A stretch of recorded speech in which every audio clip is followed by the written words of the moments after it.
Hi friends, welcome back to our channel. This is life style by Priya. அனைவருக்கும் இனிய மகளிர் தின நல்வாழ்த்துக்கள்.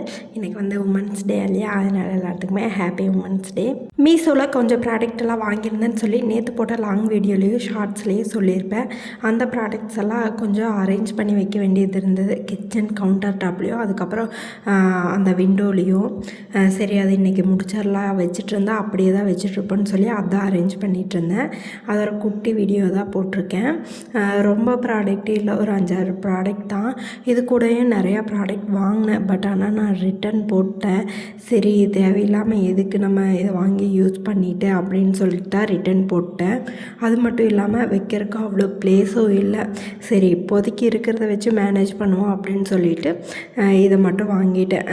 கொஞ்சம் ஒரு 5-6 ப்ராடக்ட் மட்டும் அப்படியே வச்சுட்டேன், யூஸ் ஆகிற ப்ராடக்ட்டு. இந்த விண்டோவில் பார்த்திங்கன்னா நான் பிளாஸ்டிக் பிளேட்டு, அதுக்கப்புறம் கண்ணாடி கிளாஸஸ் இதெல்லாம் அப்படியே தான் வச்சுருந்தேன். அது வந்து பார்க்குறக்கு கொஞ்சம் கசகசன்னு தான் இருந்துச்சு. அது மட்டும் இல்லாமல் கீழே அப்படியே வைக்கிறனால வந்து லைட்டாக துரு பிடிக்கிற மாதிரியும் இருந்துச்சு. சரி, இது ஒரு ஸ்டாண்டு வாங்கி அரேஞ்ச் பண்ணி வச்சிடலான்னு சொல்லிட்டு இந்த பிளேட் ஸ்டாண்டு தான் வாங்கியிருந்தேன். ஒரு 3 பிளாஸ்டிக் பிளேட் தான் இருந்துச்சு. அதையும் அதில் அரேஞ்ச் பண்ணி வச்சுட்டு, அதுக்கப்புறம் வந்திங்கன்னா இந்த ஸ்நாக்ஸ் சாப்பிட்ற பிளேட் வந்து ஒரு 4 இருந்துச்சு. அதையுமே ஒரு 2 இதில் வந்து அப்படியே அரேஞ்ச் பண்ணியாச்சு. இது கூடவே பார்த்திங்கன்னா சர்விங் பிளேட் வந்து பிளாஸ்டிக்கில் இருந்துச்சு. அது அந்த ஸ்டாண்டோட சைடில் அப்படியே வச்சாச்சு.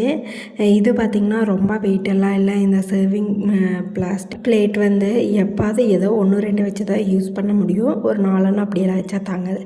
அதுக்கப்புறம் இந்த சர்விங் உட்டன் பிளாஸ்டிக் பிளேட் தான் வாங்கியிருந்தேன். இது வந்து கண்ணாடி கிளாஸ் எல்லாம் வச்சு அரேஞ்ச் பண்ணி வச்சுக்கலாம், அதுக்கு வேண்டி தான் வாங்கியிருந்தேன். என்கிட்ட நிறையா கண்ணாடி கிளாஸஸ் இல்லை, இருந்துச்சு. என்னோடய மேரேஜுக்கு கிஃப்டாக வந்த கண்ணாடி கிளாஸஸ், ஜூஸ் கிளாஸஸ் எல்லாம் இருந்துச்சு. அது பார்த்திங்கன்னா நான் வந்து எடுத்து வாஷ் பண்ணும்போது உடஞ்சிருச்சு. ஒரு 8 கிளாஸ் பக்கம் அப்படியே உடஞ்சிருச்சு. பிளேட்டில் வச்சு அப்படியே தூக்குன்னா அது அப்படியே சிங்க்குள்ளே விழுந்து எல்லாமே உடஞ்சிருச்சு. அதுக்கப்புறம் நான் எதுவுமே வாங்கலை. இந்த காஃபி கப்ஸ் மட்டும்தான் இருந்துச்சு. அதை வச்சு அரேஞ்ச் பண்ணிக்கலாம் அப்படின்னு சொல்லிட்டு அது வந்து அந்த பிளேட்டில் வச்சு அரேஞ்ச் பண்ணியாச்சு. இதை கீழே வச்சா வந்து துரு பிடிக்கிற மாதிரி கீழே ஒரு ரெட் கலராக வந்துடுது. அதுக்கு வேண்டியே இது வாங்க வேண்டியதாக இருந்துச்சு.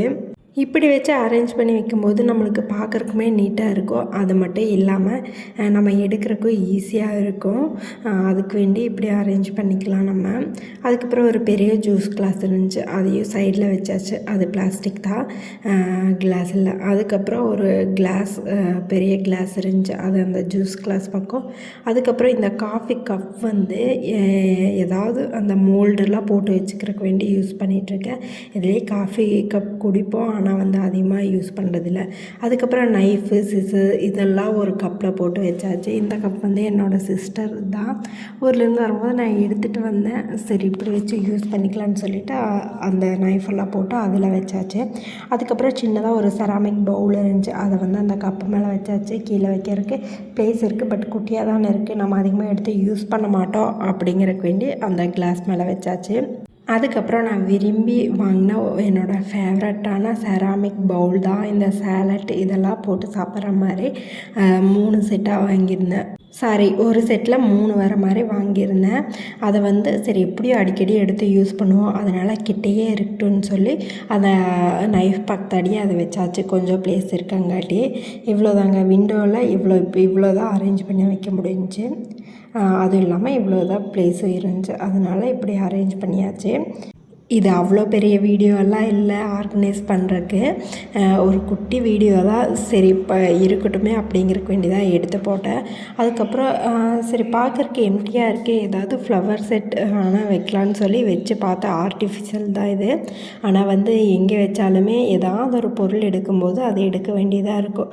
சரி, எதுக்கு தேவையில்லாமன்னு சொல்லி எல்லா பக்கம் வச்சு பார்த்துட்டு அதை அப்படியே எடுத்துட்டேன், வைக்கலாம்.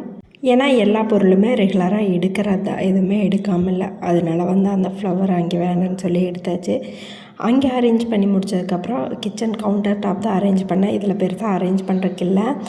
இதில் அரேஞ்ச் பண்ண வேண்டியது லைட் மட்டும்தான் செட் பண்ணணும். அந்த லைட் வந்து எனக்கு இனி அந்த ஸ்டிக்கிங் இல்லை, லைட்டில் ஒட்டுற ஸ்டிக்கிங் வாங்கணும். அந்த டேப்போ இல்லை ஏதாவது ஸ்டிக் பண்ணுற மாதிரி வாங்கிட்டு அதுக்கப்புறம் தான் அதை அரேஞ்ச் பண்ணணும்.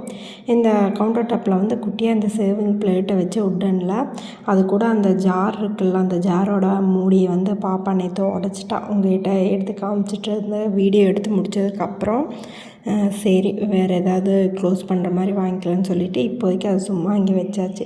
அதுக்கப்புறம் இந்த எலிஃபெண்ட் செராமிக்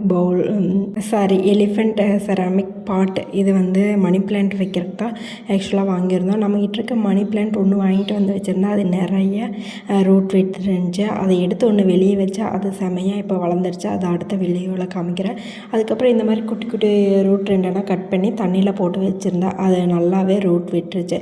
அதை 2 எடுத்து ஒன்று வந்து அந்த சர்விங் பிளேட்டில் வச்சாச்சு கவுண்டர் டாப் மேலே. அதுக்கப்புறம் இன்னொன்று வந்து இந்த ஆயில் கேன் வச்சுருக்க இடத்துல வைக்கலான்னுச்சு. ஆனால் அது பாப்பாவுக்கு எட்டும், அதனால வந்து அங்கே வேண்டாம் விண்டோவில் வச்சுக்கலான்னு சொல்லிட்டு வச்சாச்சு. ஏன்னா பாப்பாவுக்கு இன்னும் தெரியாது இல்லையா, டக்குன்னு வந்து எடுத்துருவாங்க. Kitchen counter top and window இப்படி தான் அரேஞ்ச் பண்ணேன். இது ஒரு குட்டி வீடியோ தான், ரொம்ப பிடிக்கிற மாதிரியெல்லாம் எல்லாத்துக்கும் இருக்காது. ஆர்கனைஸ் பண்ணி வைக்கிற வீடியோ தான், அவ்வளோதான். Okay, kitchen counter top organisation முடிஞ்சால் இதை விட உங்களுக்கு கிச்சனில் வேறு ஏதாவது டெக்கரேட் பண்ணி வைக்கலாம் அப்படிங்கிற மாதிரி இருந்தாலும் கமெண்ட்டில் சொல்லுங்கள். நான் ட்ரை பண்ணி பார்க்குறேன். எனக்கு ஏன்னா இந்த மாதிரி விஷயமெல்லாம் ரொம்பவே பிடிக்கும். ஏன்னா நம்ம 24 ஹவர்ஸு கிச்சன்லேயே தான் நிற்கிறோம். 24 ஹவர்ஸ் இல்லைனாலும் ஈவினிங்கு, நைட்டு, அதுக்கப்புறம் பார்த்திங்கன்னா மார்னிங்கு ஒரு 2 ஹவர்ஸ் நம்ம கிச்சன்லேயே தான் இருக்கோம். நம்மளுக்கு பிடிச்ச மாதிரி அதை ஆர்கனைஸ் பண்ணி வச்சுட்டா நம்மளுக்கு பார்க்குறப்போ ஹாப்பியாக இருக்கும். எந்த ஒர்க்கும் பண்ணுறதுக்கு அவ்வளோக்கு எவ்வளோ டயர்டாகவும் இருக்காது. நம்ம அதை ரசிச்சிட்டே கூட நம்ம ஒர்க்கை ஜாலியாக ஈஸியாக பண்ணி முடிச்சிடலாம். அதுக்கு வேண்டி எனக்கு இந்த மாதிரி பண்ணுறதெல்லாம் ரொம்ப பிடிக்கும். உங்களுக்கு இந்த மாதிரி பிடிக்குமான்னு கமெண்ட்டில் சொல்லுங்கள். நான் மார்னிங் எழுந்திரிச்சு வாய்ஸ் ஓவர் கொடுத்துட்ருக்கனால என்னோடய வாய்ஸ் கொஞ்சம் இப்படி இருக்குது, கொஞ்சம் அட்ஜஸ்ட் பண்ணிக்கிங்க. அது மட்டும் இல்லாமல் அந்த ஹோல்டு வந்து அது இன்னுமே வாய்ஸ் சேஞ்ச் ஆகவே இல்லை, அப்படியே இருக்க மாதிரி தான் இருக்குது. ஓகே, இன்றைக்கி உமன்ஸ் டே இல்லையா, உமன்ஸ் டேவை பற்றி கொஞ்சம் பேசிடலாம். பேசுகிறத விட நம்ம செய்கிற செயல்னு தான் சொல்லணும். நம்மளை வந்து நம்ம எப்போவுமே தாழ்வாக எடை போட்டுறவே கூடாது. நம்மளால் முடியாது, நம்மளால் எதுவுமே முடியாதுன்னு சொல்லி எப்போவுமே நினைக்கவே கூடாது. எல்லாமே நம்மளாலேயே முடியும், நம்மளும் மனுஷங்க தானே, நம்மளால் மட்டும் ஏன் பண்ண முடியாது அப்படின்னு நினைக்கணும். இந்த உலகத்தில் வந்து நம்ம ஏதாவது ஒன்று சாதிக்கணும் அப்படிங்கிறத வந்து எப்போவுமே நம்ம மைண்டில் வச்சுக்கணும். ஃபஸ்ட்டு வந்து நம்ம அடுத்தவங்களுக்காக வாழ்கிறத வந்து நிப்பாட்டணும். நமக்காக நம்ம லைஃப்பை கொண்டு போகணும் அப்படின்னு சொல்லி மைண்டில் வைக்கணும். ஏன்னா வந்து நம்ம அடுத்தவங்களுக்கு வேண்டி நம்ம எதுக்கு வாழணும், நம்ம லைஃப் நம்மளுக்கு எப்படி இருக்குன்னு தெரியும். நம்ம அதில் ஏதாவது ஒன்று சாதிக்கணும் அப்படிங்கிறத நம்ம மைண்டில் வச்சு அதை நோக்கி போகணும். பேசுகிறவங்க பேசிகிட்டே தான் இருப்பாங்க, குறை சொல்கிறவங்க குறை சொல்லிகிட்டே தான் இருப்பாங்க. இப்போ நீங்கள் பண்ணுறதை குறை சொல்கிறவங்க நாளைக்கு நீங்கள் ஒரு நல்ல இடத்துக்கு வரும்போது ஆமாவா அப்படி கஷ்டப்பட்டா இப்போ நல்லா இருக்கா அப்படிங்க அதே வாய் தான் பேசும். இதே அவங்க பேசுகிறத கேட்டுட்டு நம்ம இவங்க இப்படியெல்லாம் பேசுகிறாங்க, நம்மளால் எதுவுமே பண்ண முடியாது அப்படின்னு சொல்லி அமைதியாக இருந்துட்டோம் அப்படின்னா நம்ம லைஃப் இப்படியே போயிடும். அதனால் யார் என்ன பேசினாலும் எந்த காதலையுமே வாங்கிக்காதீங்க. யார் என்ன சொன்னாலும் நான் என்னோடய ஃபேமிலிக்காக இருக்கேன், எனக்காக இருக்கேன், எனக்கு இதுதான் முக்கியம்னு நம்ம லைஃப்பை நோக்கி நம்ம போயிட்டே இருக்கணும். உமன் பண்ணுறத 1000 குத்தம் சொல்லுவாங்க, ஆமாம் நான் அப்படி தான் அப்படின்னு சொல்லிட்டு எல்லாத்தையும் தூக்கி எறிஞ்சிட்டு நம்ம லட்சியத்தை நோக்கி ஓடிட்டே இருக்கணும். அப்போ கண்டிப்பாக நம்மளுக்கு சக்ஸஸ் தான்.